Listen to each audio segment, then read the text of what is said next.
All righty. Well, hey, good afternoon, everyone. Welcome to the Monterey Bay Aquarium here live all across the internet and also on the Monterey Bay Aquarium Research Institute's social media feeds. My name is Patrick. I work at the aquarium here in social media. Joining me from a few miles away in her home, we've got Emily. Emily, how are you doing this afternoon?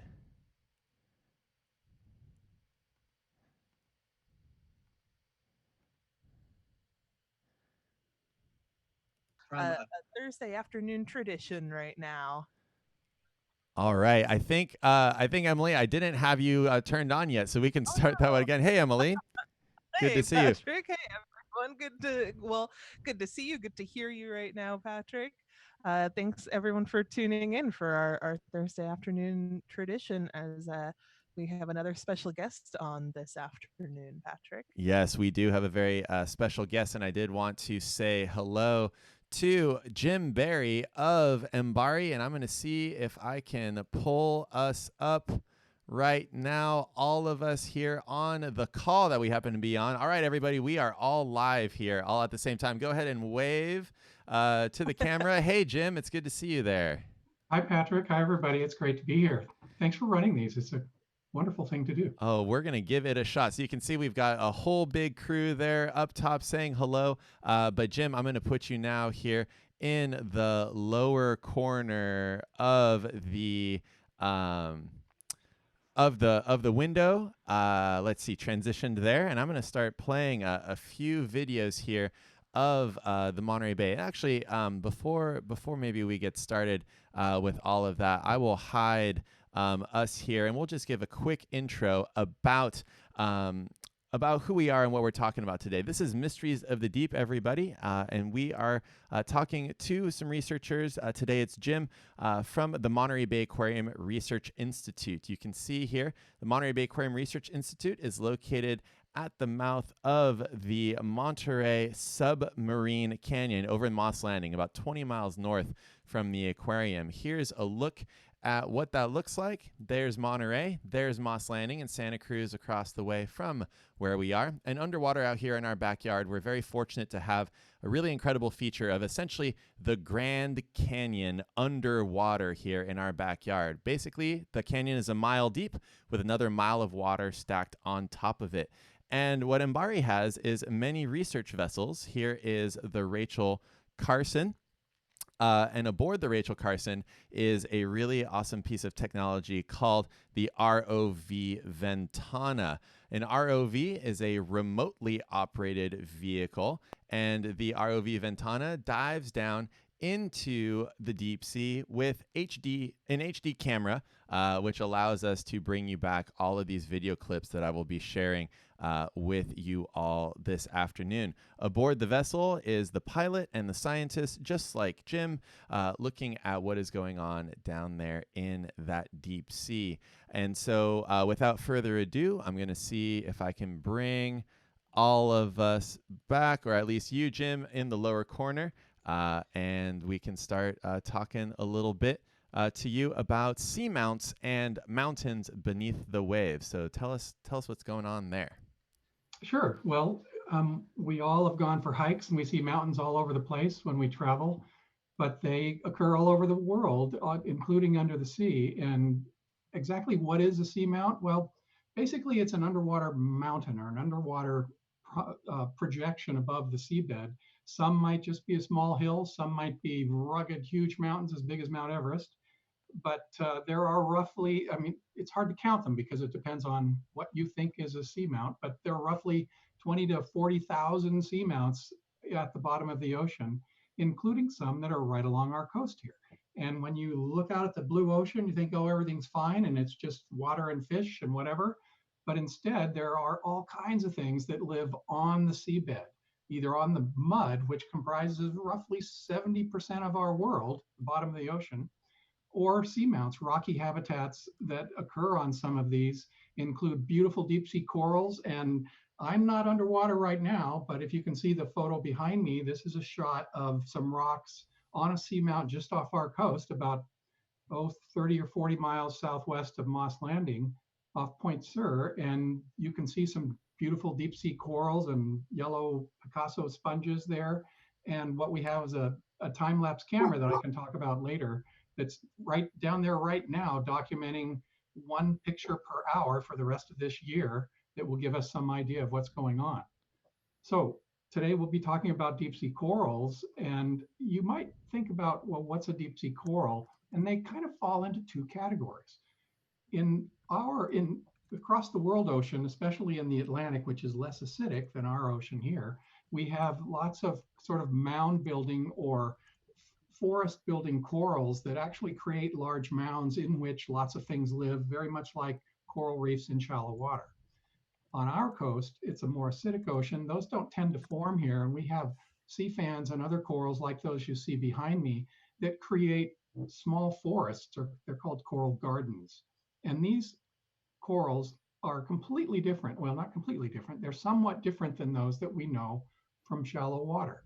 In shallow water, sunlight bathes coral reefs, and there are microscopic symbiotic algae called zooxanthellae that live in the tissues of shallow water corals, and they photosynthesize just like most marine algae do, and they basically feed the corals.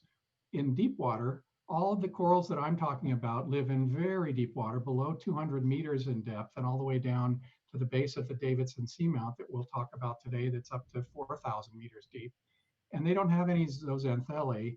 They live off of this rain of organic debris that is sinking from the surface, that includes organic material or even small phytoplankton that they then capture and use as food. So that's a quick introduction that might get this conversation going. Oh, thank you for that, Jim. And I'm just going to put up there the map of the Davidson Seamount there behind you. It looks like I need to move you out of the way so we can actually see the Davidson Seamount. In the meantime, can Emily, what kind of questions do we have here so far from the folks at home? And for those of you that are watching, there's Emily up on screen. Emily, what kind of questions do we have here? We've got lots of people just fascinated by the images that we had up on screen just a moment ago, Jim, where so many people are noticing that it looks almost otherworldly, this, habitat that we're looking at right now, when in reality, most of the living space on Earth happens to be underwater. In fact, it's in the deep sea, isn't it? That is absolutely correct. And if you think about the Earth, it's roughly 71% ocean, and so most of the surface of the Earth is either the surface of the ocean, or if you go to the bottom, is the bottom of the ocean, including seamounts like we're talking about today. But if you really want to talk about what is the biggest living space on the planet, I've forgotten the number, but most of it is the pelagic waters, the midwaters of the ocean throughout the world ocean, which comprise roughly 90, and I'm going to get the number wrong, but it's well over 90% of the living space in the world. So the ocean is where it's at in terms of life. Absolutely. Yeah, we're the real aliens here. Yeah. That's true. Yeah, and so going back to that Davidson Seamount map there, the thing about a lot of animals in the ocean that I think people might be wondering is like, well, do they concentrate in certain areas, or it's a lot of water out there? Are there specific areas where things look a little bit different? And so just below you right now on screen, we've got this big mountain outcrop there out in the middle of blue, deep water. Can you tell us a little bit about what makes a seamount so special there for that deep sea life? Oh, you bet. Well, that's a great map because it shows Monterey Canyon going right into the center of Monterey Bay and some of the other canyons that are coming down off of the continental margin. And then you can see two things. You can see right in the center of the image is Sur Ridge, which is where the photo behind me was taken, that little ridge that you see, which is also a seamount. And Davidson Seamount in the lower left, the depth at the base of that seamount is roughly 4,000 meters. The top of that seamount is roughly 1,570 meters, or let's call it 1,500 meters deep. So it's roughly 4,500, 5,000 feet. A mile below the surface is when you finally get to the top of this seamount. And then you can go another mile below that before you really get to the bottom of the ocean there. And that is an old volcano. And as I understand from Dave Clegg, a volcanologist at MBARI, who has worked extensively on Davidson Seamount, it's roughly 50 million years old in terms of I think that's when things sort of were first developed. And if you want to call it how old was that seamount, it's 50 million years old, about as old as me. And it's what is special about seamounts in one way is it's habitat type. So animals are adapted to live on different habitats, obviously, and things that need to live on rocks, like those corals you see and sponges you see behind me, those require something like a seamount that's a prominence that sticks up above the bottom and has currents that are sufficient to basically sweep free any sediment that happens to be slowly settling down onto the seamount.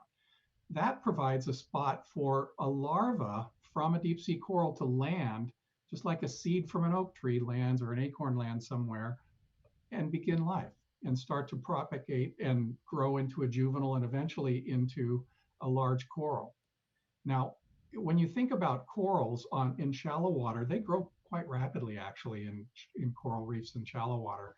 But those corals we're seeing here on the bottom live when they get to be large sized, and they can grow from anywhere from a meter tall to even up to 3 meters tall for that pinkish coral that you see behind me that's called a bubblegum coral. Corals live anywhere from centuries to even millennia. And the oldest age for a deep sea coral that I know of has been aged at over 4,000 years old. And those that we see on Davidson Seamount here, and we have used radioisotopes to age some of those with our collaborators, they're several hundred years old, even at a relatively small size. So they're very similar. If you think about the tempo of life in the deep sea, it's slow, very much like the developmental times from some of our old growth forests that you'd see up and down our coastline on land. Kind of wandered a little bit there, Patrick. No, that's wonderful. No, talking about wandering, I'm just looking at all the different clips here, and we have you here now with one of those big bubblegum coral that you happened to mention there, filmed at Davidson Seamount. We've got some questions here. Was Davidson Seamount previously over a hotspot? Is it a different kind of volcano? That is coming from Emily there, monitoring the group chat there. So, do we know what type of volcano Davidson Seamount was? Yes, I think we do, and I do not think it was a hotspot. There used to be a spreading center nearby, and although now we're at a transform fault near where the San Andreas Fault is sliding back and forth along each other, many of those faults that are transform faults sometimes have little breaks in them, jagged right angle turns, and so you can get some small spreading centers in locations. That we don't have a subduction zone anymore along this coast, but at one point there was enough spreading along that transform fault that you created Davidson Seamount. And I believe, I'll give that a 90% confidence in the truth of the factual part of that answer. But to really check it, I'd have to speak with Dave Clegg about that. Gotcha. Okay, yeah, I put up a quick little map that I happen to have here in the program of those faults there. So that's great. Maybe I'll go over to Emily. Emily, I'll put you up here on screen if there are any questions that there happen to be. Yeah, we've had a whole bunch of really fascinating questions coming in right now. Jim, specifically in regards to the Davidson Seamount and other seamounts in the deep sea, over on Twitch, someone was curious about, on land with terrestrial slopes, we always have to be concerned about corrosion, rain, and etc. Eroding away at those slopes and causing problems if there's no plant life to anchor it in place. Since there's no plant life in the deep sea, what is holding these seamounts together? Is it just the type of rock that it's made out of? Is it something else entirely? Well, that's an excellent question. So what are they made of? And if you think about what's the life of a seamount? Well, first of all, there's some period in which it's growing or being created, and that's ceased roughly 50 million years ago. And it's volcanic. Most seamounts are volcanic, although not all probably. And there are a variety of sort of mountain forming processes that can lead to seamount formation. But I won't go into that because I am far from an expert in that. However, if you think about the things about what this seamount is made of, and it's mostly volcanic, including basalts and also some porous material, but it's all volcanic, then that slowly can erode either through chemical weathering, where the rock is actually dissolving a little bit over very long time scales. It can become more solidified. And if you look at some of the rocks in the deep sea, they can actually accrete manganese crusts on them over very long time periods, where they have a black sheen to them because of the manganese crust that forms on them. There are several elements in it, but it's dominated by manganese. Um, at the same time, there are earthquakes that can crack things up, just like the fault zones we have on land. That can end up cracking rocks all over the place, including out at Davidson Seamount, especially if there's some local volcanic activity or earthquake activity. And then in addition to that, there's bioerosion. So animals actually make a living by attaching themselves to it, some cases burrowing into it. So lots of forces can lead to the degradation of the seamount and slowly flatten it out, just like you would at another mountain nearby. Now, one thing that's very different for most seamounts is that we don't have the strong erosive uh, processes like we would on land.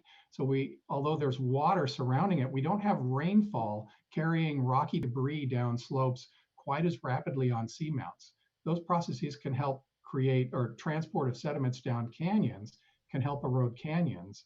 But for this seamount, they're intact for very long periods of time. And it may be tectonic motions that can lead to their degradation slowly but surely. Gotcha. That was an excellent question. Answer. Yeah. Yeah, long, great question, long answer. Sorry. No, wonderful, wonderful. So just very quickly, I've been kind of cycling through a few different animals here. Many of the animals here being corals or other organisms. But we also have this fish here, sea toad. I'd like to play very quickly that I just now found off of Tanny Seamount.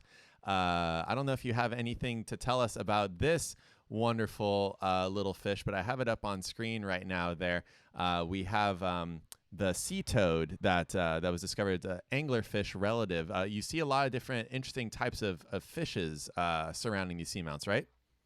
We do. We see, interestingly, the fish are highly patchy around these seamounts.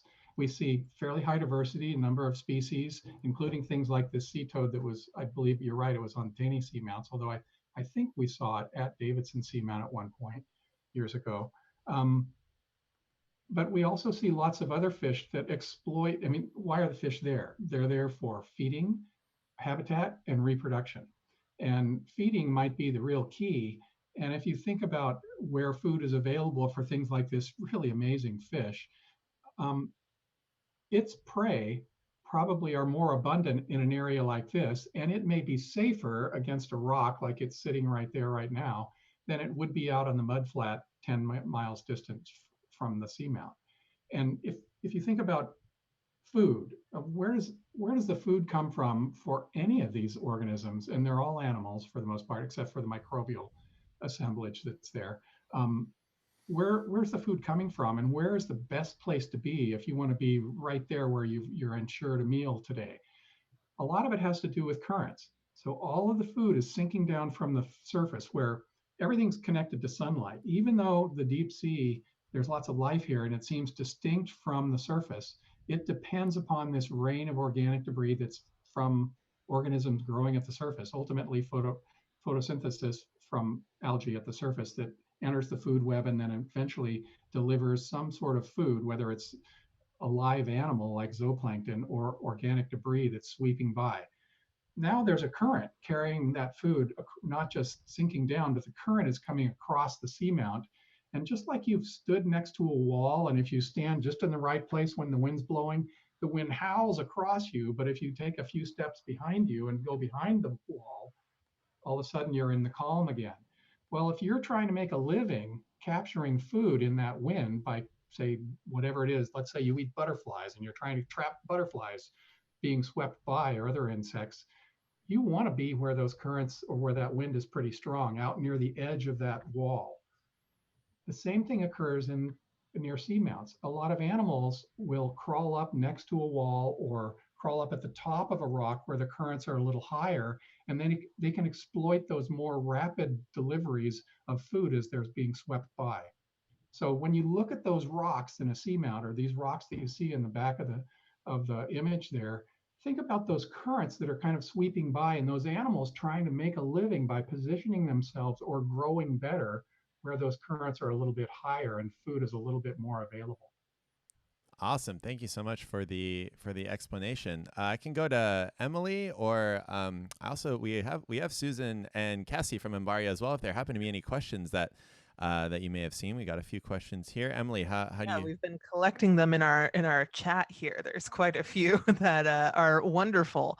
But Jim, we've been talking a lot about these deep sea mounts being formed by volcanoes, even though they are not active volcanoes anymore at the Davidson Seamount. Is the water around there any warmer than the water compared to the rest of the deep sea, or do we find that it's about the same?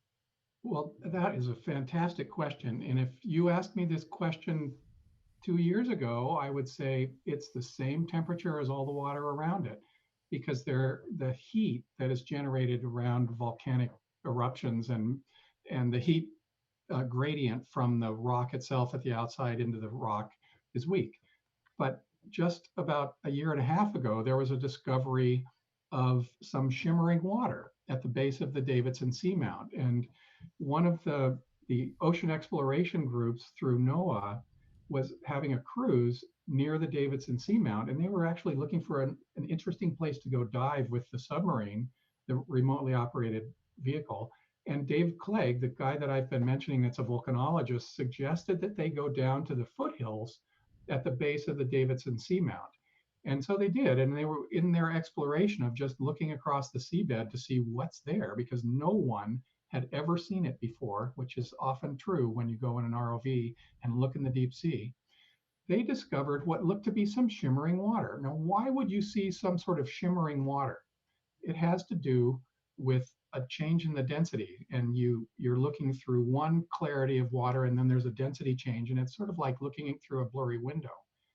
And the only way you can get that in the deep sea is either you have a change in salinity where there's fresh water next to salt water, or you have hot water next to cold water. And it turned out that they saw hot water that was emanating from the base of the Davidson Seamount. And the really super interesting biological fact along with that was they discovered brooding deep sea octopuses in these amazing gardens of thousands of nesting octopuses. And I think we have a video that you can show, or at least an image that we can show, of what is now called the octopus's garden. And this was just an amazing discovery that has to do with heat from the Davidson Seamount. Yeah, Jim, we have that up on screen right now. There, that Octopus's Garden video that you were mentioning. We've got, for those of you looking at home, we've got this all of these octopuses that are kind of pointing their mouth at us, kind of curled back on themselves. And we've got one octopus in the upper left that's walking around a bit next to a big anemone. Can you describe to us the scene a little bit more? All of those little prickly looking things there, they're sort of purple. Those are the octopuses there. That's right. These little, I don't know, they look like little Nerf balls in a way, but they're female octopus that are brooding sets of eggs. And the eggs are each about 2 or 3 inches long, and they lay about 20 or 30 of them. And in some cases, you might be able to see them if the video shows it. You may be able to see right next to some of those females a few little eggs that are white. And the individual that's crawling around is probably a male, and we're not quite sure what's going on there, but the male may be looking for a mate. The females are brooding their eggs, and they're all in this, it's hard to see there. I don't think we can see it at all in this video, this blurry, shimmering water. But we have taken temperature probes and looked at the temperature at the base of these octopus. Now, this is at the depth is roughly 10,000 feet. So it's about 3,000 meters, 3,200 meters, I believe. And the water at that temperature is 1.6 degrees centigrade around, just that's what the temperature is at that depth off our coast. Pretty cold. So that's, what's that, around 4 or 5 degrees Fahrenheit, or I'm sorry, around what, that 35 degrees Fahrenheit. Each of these octopus is in a little depression, and those depressions are bathed by this water that is either being heated and then flowing by, or it's percolating through this porous rock. And the temperature that we've measured around the octopus, remember I said it's 1.6 outside this area, but it's up to 10 degrees centigrade around these octopus, and mostly around 5 degrees centigrade. So they're living in warmer water. Why would they do that? That's a really amazing discovery there, and I'm sure many of the folks out there that are watching this right now, Jim, are rediscovering this piece of video footage, because I know that at least for us, it went really, really viral when this first went around there. Those deep sea octopuses, and we did mention in a previous episode the deep sea octopuses that brood their eggs for a very long time. This is a different species, of course, but we'll go back just to show this brooding octopus that is known as Granelodoni there. And so these deep sea octopuses, they have to make a lot of judgment calls on where to lay their eggs and how long to take care of them, or where they lay their eggs, because they're going to be taking care of them for such a long time. That was something that we talked about with Chrissy Hufford earlier. So yet again, these deep sea cephalopods coming upon a little bit of a different way of survival than the shallow water cephalopods that we might be more familiar with, that brood their eggs a little bit of a shorter amount of time. We have them at the aquarium. There's that deep sea Granelodoni there. So I'll bring you back up here on screen there. Jim, if you want to tell us a little bit more about this brooding octopus here. It's very famous now in MBARI and Monterey Bay deep sea lore. It's very famous in marine science. Yeah. It's a really great discovery. And the interesting thing about octopus, in fact, most animals, is if you lay your egg and you brood your egg, especially for octopus, at a certain temperature, and then you have two octopus, one lays their eggs in 10 degrees centigrade, one lays it in 15 degrees centigrade. The warmer the water is, as long as it's tolerable by that species, the faster the development will be for that egg. And you can do that among species. If you look at species that normally live in cold water versus warm water, those that inhabit warm water have shorter brood times for the moms. And you can even take a single species within the lab and have them lay eggs and then brood those eggs at different temperatures. And even within a single species, the warmer it is, the more rapid is the development of those eggs. Now, Bruce Robeson published a paper on this particular female octopus, and he was really lucky in a way, because you can find these octopus, but understanding how long it takes for a deep sea octopus to brood an egg is a difficult thing to know, because you usually don't know when they laid their eggs.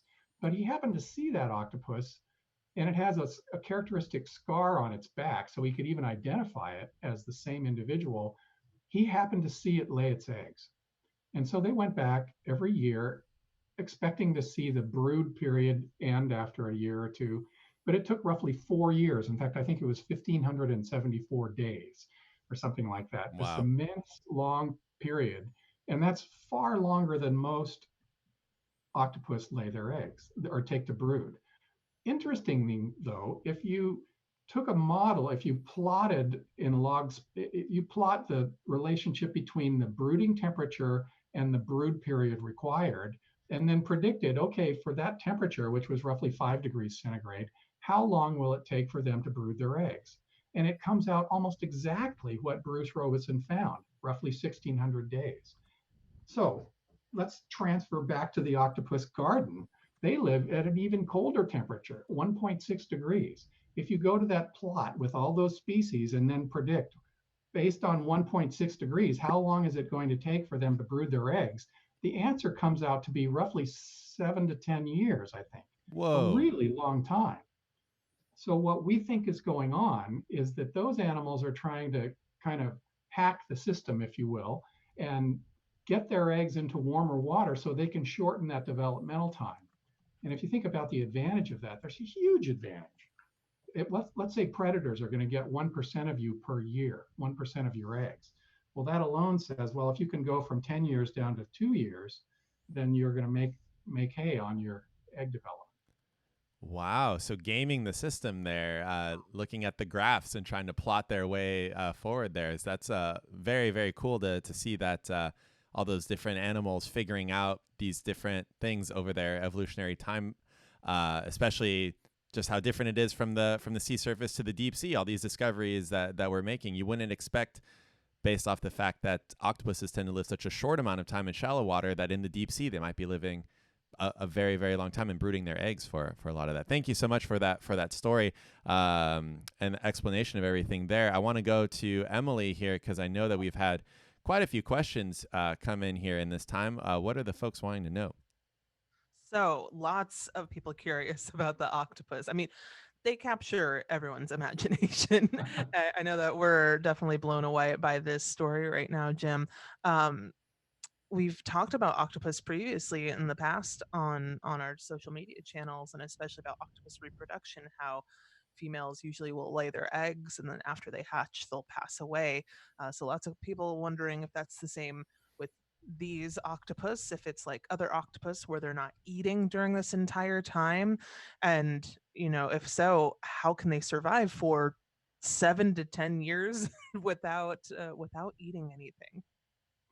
It's another really excellent question, because if you think about the kind of metabolic requirements for these animals, how do they live a long time? And this species is a species called Moose Octopus robustus. Not that that name means a whole lot, but they're in the same group of animals that of most other octopods that we see in the deep sea. And they do, we think, die after breeding, both the males and the females. In fact, we found some sort of senescing animals, if you will, that sort of they seem kind of out of it. They may be on their way out when we see them, but we haven't actually documented that they die after brooding, although I think other literature may indicate that. Now, there is one risk here. So if you you decide, okay, here's a great warm spot, let's lay our eggs here. As long as it's the right temperature, that might be a great way to shorten the brood time and really increase your fitness. How many young can you bring to adulthood? However, if it's variable, if the temperature varies from day to day or season to season, and you're going to be there for a year, you may find yourself in trouble if the water gets too warm. And in fact, there was a discovery of this same species on another cruise off Costa Rica, I believe, and they found many brooding females. They found no developing or hatching larvae. There were eggs there, but none of them were developing. And it may be that it simply got too warm. And we see the opposite. We see eggs at all stages of development, including eggs hatching out and swimming away while we're watching. Wow. Fascinating. Thank you so much for that. Yeah. Sure. And then Yeah, go for it, Emily. Patrick, just kind of continuing on that topic there, a lot of people have heard about how temperature can change the sex of the hatchling of other animals such as sea turtles. Is that the same case with octopus? Boy, that is a really great question. I have not seen any literature related to that, and I certainly don't have an answer for these guys. Um, we have not collected that many of the eggs. We did collect some eggs, and we picked up a rock, and we didn't think that we were going to end up disturbing it, but we ended up with some eggs. But we don't really know the answer to that, and it could be that brooding temperature has something to do with sex determination.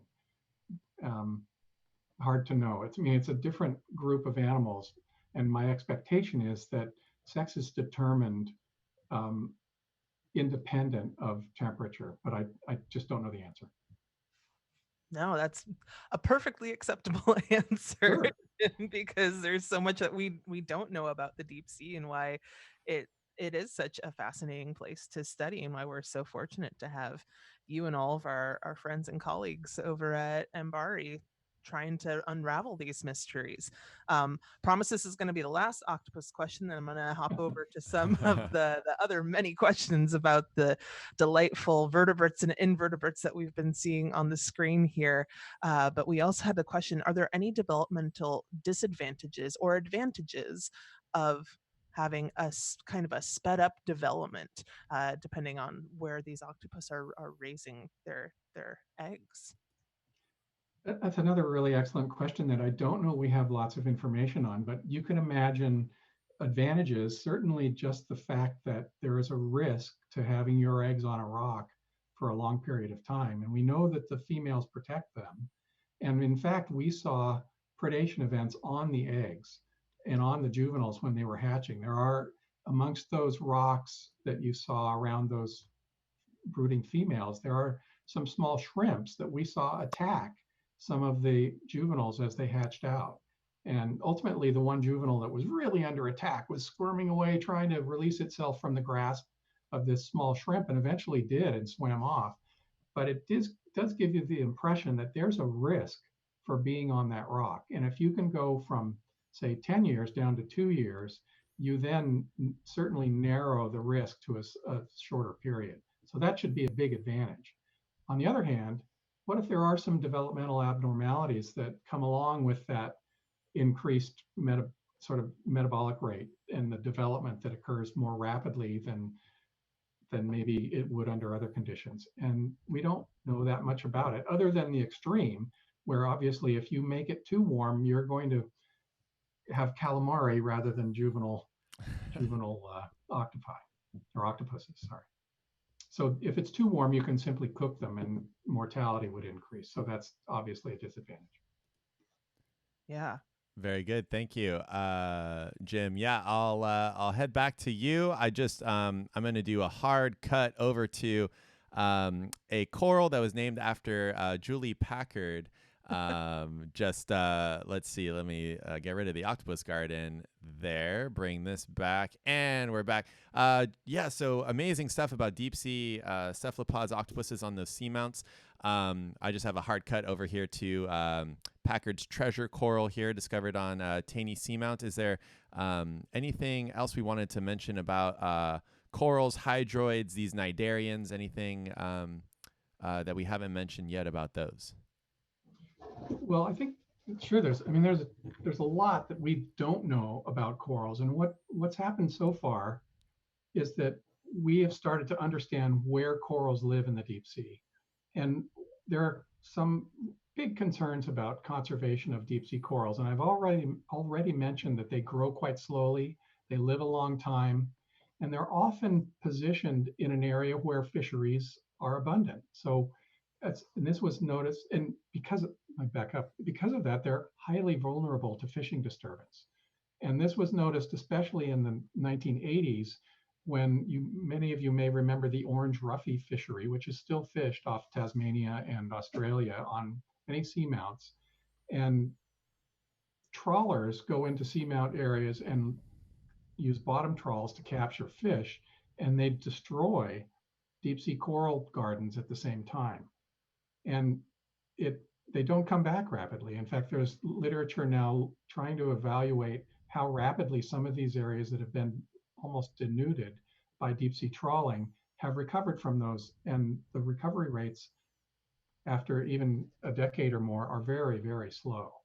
And in fact, working with the Monterey Bay National Marine Sanctuary with Andrew de Vogelaar and Erica Burton and others in NOAA, we're trying to ask the question, what can we do to try and accelerate the recovery of areas that have been damaged? And this includes areas off Monterey. And fortunately for us, most of the seamounts that we have are really rugged. So any trawler that has gone down and tried to fish there has immediately lost their gear through entanglement. So they learned long, long ago not to trawl in some of these areas because it's simply too risky for their gear. But there are other areas where they've trawled that presumably had some coral habitat. And we have tried some simple experiments to take corals, bring them to the surface, put them in some sort of pot, and then move them into an area where we can translocate them or transplant them in hopes that they may live and eventually repopulate those areas. So sort of got off on a sideline, but there's lots that we don't know about corals. Yeah, no, that. Thank you for mentioning that. I was just showing some Davidson Seamount sea fan, coral communities, sponges, and everything, and then here's a video of some trawl marks that were recorded by your team. Those are just the rake marks you can see there in the sand trawling. Basically, the net comes down to the sea floor and just scrapes along the bottom and picks up whatever happens to be there. And so that's why it can be an issue, especially if those corals are important habitat for young fishes or other organisms in their development, or just for the community as a whole. There, yeah. So there's the trawl marks there up on screen. Okay, that was my hard cut to something completely different. Emily, what do the folks want to know? I see a lot of questions about geology, right? Yeah, we have a lot of questions about geology, but since we're talking corals right now, we also had a question about how deep sea corals have their color, what causes it, since most corals up here, kind of towards the surface, they get their color from zooxanthellae, photosynthesizing, giving them their color. Obviously, the corals down in the deep sea aren't photosynthesizing, so they don't have those zooxanthellae, or do they, Jim? Well, that's another really excellent question, because one of the most striking features of coral gardens in the deep sea is that they're very colorful, and they do not have zooxanthellae. And so the color does not come from zooxanthellae. But you kind of have to imagine what it's like to, to dive into the deep sea. You know, it's dark, it's cold, it's high pressure. Conditions are really constant in general. There are currents that sweep by, and you see these incredibly colorful animals and colonies, and it's not really known what causes those colors. But my guess is, and in some cases there's been work to document that, is that chemistry comes into play. And while the colors themselves may not be important for their life, although there's some bioluminescence in corals that we don't really understand yet. We haven't even documented it very much. One of our scientists, Steve Haddock, is starting to document bioluminescence in deep sea corals and other animals that are on seamounts here. But chemistry comes into play because there are many predators that want to eat these corals.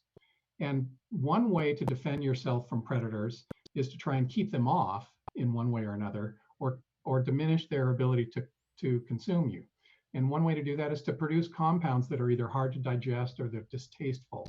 And this has not been studied as broadly in deep sea corals as it has in shallow water corals and sponges.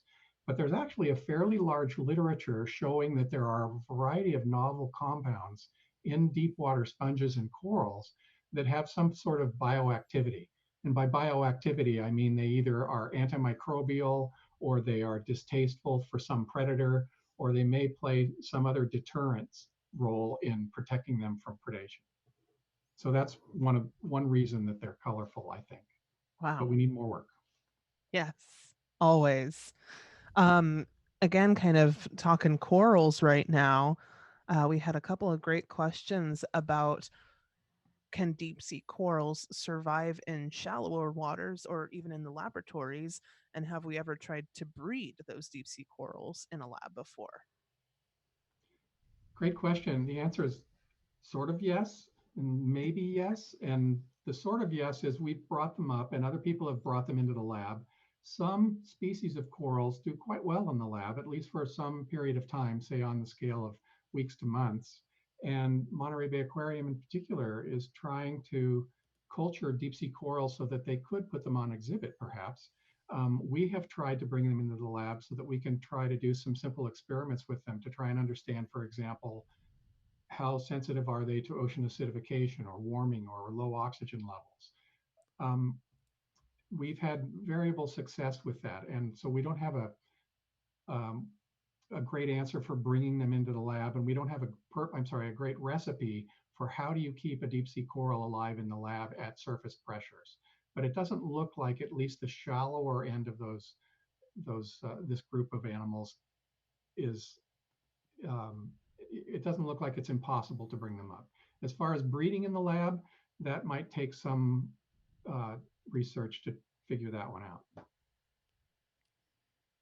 Awesome. Thank you so much for that, Jim. Just been playing an anthology of corals there in the background. Just I don't know if we mentioned this very quickly. What would you consider a coral versus an anemone, like I have up here on screen? Just for the folks that are looking, if they see deep sea footage in the future, how might they just recognize offhand? Oh, that's a coral. That's going to be a sponge there, and we've got those photos there behind you, just so that the folks know. Okay, that's what we're talking about. The corals are the which ones on screen? Oh, no, good question. If you see what's something that looks like a tree, branches, it's a colony like those behind me, the pinker types, those are corals, and strictly speaking, there are different types of corals, like the scleractinians versus some other octocorals or gorgonians. Most deep sea corals really belong in the sea fan group. And the sea fans often are sea fans that you'll see in shallow water where they actually look like a flat fan. But in other cases, they look like branched oak trees. On the other hand, anemones don't have that branching structure typically quite as much, while some of those and the sponges, like the bright yellow sponge in the background, those sponges usually have flat surfaces or they're urn shaped. They don't have the same strong branching structure. And I'm not sure that explains it particularly well.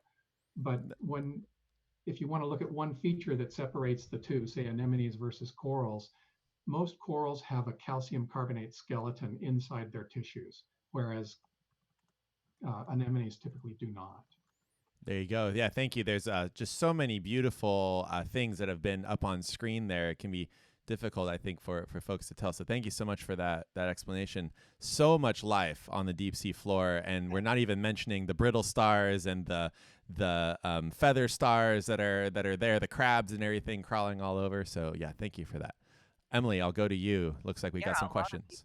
Just commenting on the diversity of life that we've had up on screen there, Patrick. I know that we've been focusing a lot on the octopus and the corals, but we've seen some sponges and crabs and other little crustaceans and brittle stars up on screen. Jim, do you have any favorite deep sea seamount occupying animals down there? Well, sure, I do. It's hard not to fall in love with bubblegum coral, but I'd have to say that maybe bubblegum coral is my favorite, in part because they form these trees that can be 2 to 3 meters tall and undoubtedly several centuries old. And I think of them as little oak forests, really, and they're just so incredibly beautiful. And they'll have different animals that crawl on them, perhaps to get up higher from the bottom so that they can feed more effectively. In other cases, there are symbiotic relationships between some worms that live amongst their tissues. And at the same time, they may have some predators coming after them that they defend against those, maybe by some other animals that are on them that help keep them away, or by the defensive chemistry in their pink coloration. I'm not sure. So if I had to choose one, that would probably be it. That's wonderful. And I think right now what I'm going to do is run through some of my favorites, just because I have them loaded up. We got the basket stars on that bubblegum coral that you were just mentioning there. Basket stars are an echinoderm, which is a relative of sea cucumbers, sea stars, sea urchins, sand dollars, you folks may know. And you can see there that basket star with all of those arms. They can sometimes be just wound up in a tight ball, or they can open up those arms extremely wide. So basket stars are really an amazing type of echinoderm. We can see it there on a sponge. But then there's the feather stars that I wanted to mention, because feather stars, MBARI has an amazing video of these. Also known as crinoids, you'll often find feather star fossils that are very beautifully preserved there. They've been around for a very long time, and they look just like plants sitting there not doing too much, but they can swim. And so, Jim, I just wanted, maybe we can even do a reaction video here. We've got the feather star swimming video that is just truly one of my favorite MBARI videos. I had never thought of what a feather star might look like when it swims, but there it is there off the bottom. Every so often around the internet, these types of videos will go viral. Let's talk a little bit about this swimming feather star here. Sure. Well, feather stars are crinoids, and they like to get up in an area where they can feed. They make a living by capturing, basically, there's a net that they capture particles, and they often crawl up on top of rocks or on top of other animals, because if you think about the currents that are sweeping by carrying this food, if you're very close to the bottom in between a couple of rocks, the currents are really slow, and so there isn't much food going by. But if you can climb up on top of that rock and get to the edge where the currents are really sweeping by, then you can capture more food. Crinoids, or these feather stars, are able to swim. So they can have this beautiful undulating swimming motion that's just mesmerizing. And I think the movie Avatar, which obviously gained some inspiration from deep sea crinoids, um, they they can kind of magically climb up on top of some spot and position themselves in the optimal spot to make a living. So they're not suffering by just wherever they landed as a larva. That's where they're glued to the bottom, and that's where they stay. They're mobile animals. That's awesome. Sorry to commandeer there the spaceship of our broadcast here to just had to make a hard right over at Feather Star Swimming because we saw that there.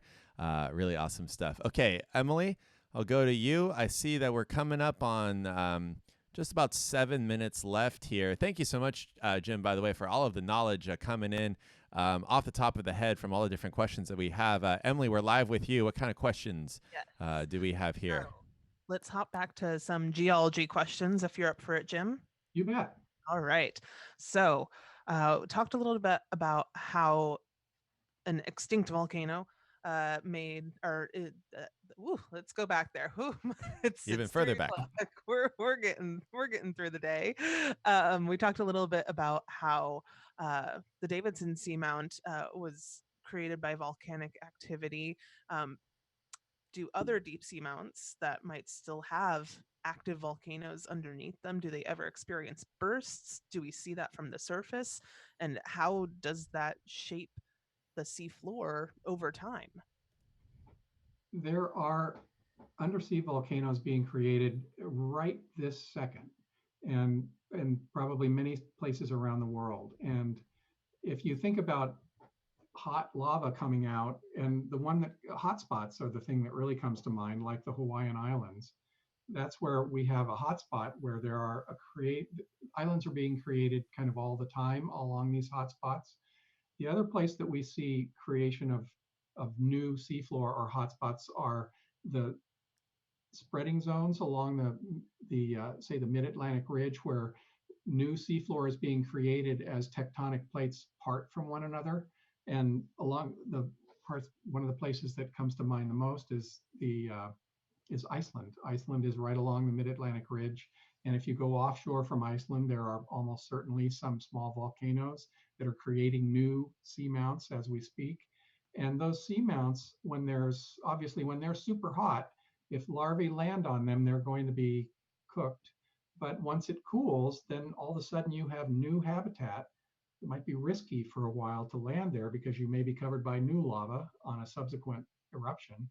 But new habitat that's created on the seafloor in growing seamounts is certainly new real estate for deep sea corals and other animals. That's awesome. And I've been playing just an anthology of crabs found on the seafloor there at the moment. Something that you would find along the mid-Atlantic ridge in the absence of having footage of the mid-Atlantic ridge here. But we'll just say that there's a few crabs over there, and they're watching those volcanoes grow there, in case you're wondering what was going on with the crabs there in the background. Emily, back to you. Yeah. Okay. Yeah. So any more questions? This has been one of my favorite questions that has come by. We've talked about amazing animals. We've talked about your favorite animal down there, Jim. But what is the most terrifying creature, in your Ooh. opinion, that you've seen down there? Or I think the words that I've seen go by, what's the most nightmarish one? And my favorite word that someone used, what's the most eldritch looking creature that you've seen in the deep sea? The most Eldritch, kind of ancient, spooky looking. well, there are most of the animals are just simply fascinating, but the one that kind of gives you this kind of gut wrenching, oh my God, It's got to be hagfish. Oh, I'll go grab one of those. Hold on. Be right back. The audible They're not reaction from particularly. everyone that Here we go. I found we're on it. the Nope. It's coming up. There's the hagfish doing their thing. Now, by Hagfish. themselves, they don't look so, they're kind of benign, but they just kind of, they're like the Terminator. They're going to get you eventually. And so they just never stop is my view of them. And it's sort of an emotional reaction more than anything else, but that would be it. And we've got the hagfish So- up there on screen There you right go. now. In case you folks are wondering, hagfish, also known as slime eels, and there's actually a new fishery for those here in the Monterey Bay, out of Moss Landing. There of these slime eels. Myxiniformes is the group of fishes that these hagfish find themselves in. And I gotta say, if you ever have the opportunity to be around hagfish slime, it is something to behold. It is truly an impressive biochemical feat that they're able to do. Agreed. And I guess we won't talk to it is just a little bit after lunch, or maybe people are having lunch there in other time zones, so we won't talk too much more about them, I think. Let's see, anything else? Emily, going to you again. All right. What do we think? Another question that we had. So there's so many, so I'm just scrolling through the collection of them that we have going on in our chat right now. This is a popular one for many of our streams. How does the pressure affect the animals living on these seamounts? Well, for the most part, it probably doesn't affect them that much on sort of day-to-day timescales. They don't feel the pressure because most of these animals are full of liquid. And those that have a swim bladder, some fishes do have swim bladders, they are using that swim bladder to add gas to it or to remove gas from it to regulate their buoyancy so they can go up and down. But for the most part, all of these animals are completely liquid and the pressure just goes sort of right through them. Now, that said, they're under high pressure, especially at very deep ocean depths. And there are some changes in the shape of proteins that have to do with pressure. And so if you have a particular enzyme, for example, that needs to be exactly the right shape to bind with a particular amino acid for protein synthesis or whatever you're doing in your body, and you add pressure to it, it might change its shape just a little bit, and all of a sudden it wouldn't work. And so there are many, especially in the microbial research community, they've looked at pressure adaptation and organisms, especially microbes, that really require high pressure because they evolved and have been in the deep sea for so long. They actually require high pressure. But for day to day, most of these animals, just pressure is not really something that they feel any stress because of. Good to know. Yeah, and I tried to play a bunch of different squishy animals there behind you there, Jim. So right now we have a nudibranch, Tritonia, hanging out on one of those corals there. And then next one here is going to be a Pistoteuthis flapjack octopus. These are animals that don't have those air pockets like you were mentioning. And so for these animals that we've had on exhibit at the aquarium, temperature and light are really some of the key factors to first figure out to keep them comfortable, and then pressure as an added bonus if they do need that protein folding, but not as bad as the pressure that you may experience when you're diving down there and coming back up. So, and then here is a Dumbo octopus here, another animal not too affected by the pressure until certain chemical processes are slowed down there. Now, I'll just add one quick comment, and that Go is, for it. if we want to bring some of these animals up to the surface and have them live in an aquarium that's surface pressure, then they may be adapted to deep pressure, and bringing them up may cause some challenges, either due to this sort of structure of proteins and pressure or some other factor. But pressure can come into play, especially for those animals we bring up to the surface. Absolutely. Thank you for the correction on that. Okay.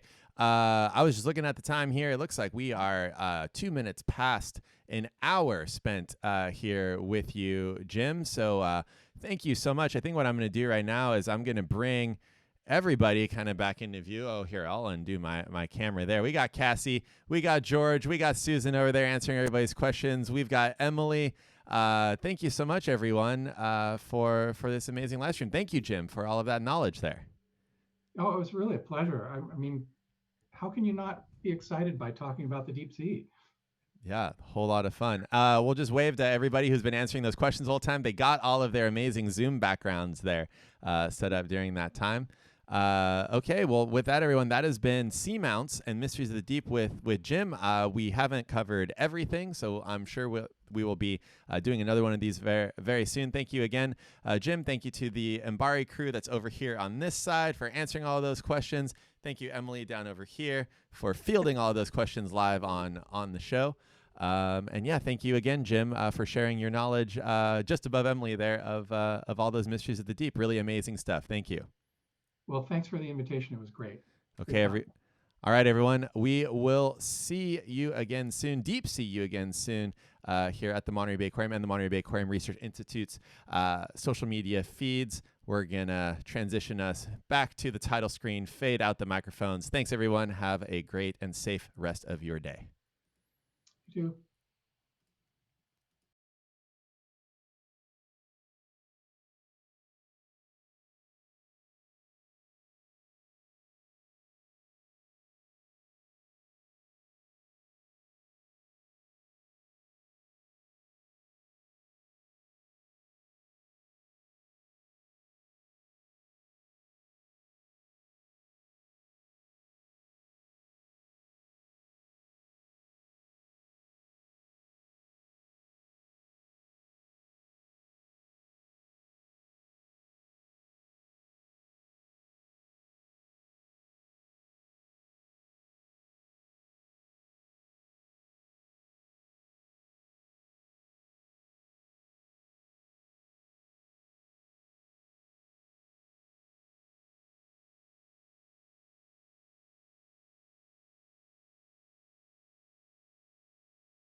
Give me, I'll try to, if there's going to be a next time, I'll get a microphone so that I can improve that. Yeah.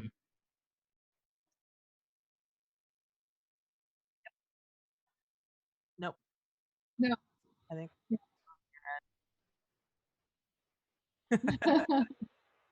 Yeah. And Jim, that was amazing.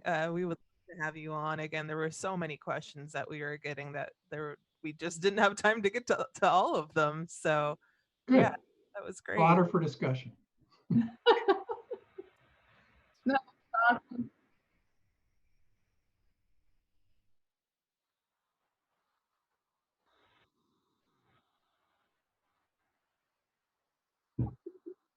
Not my message behind me. Yeah. Yeah. Yeah, I think it's better than my son's bedroom. For this, at least.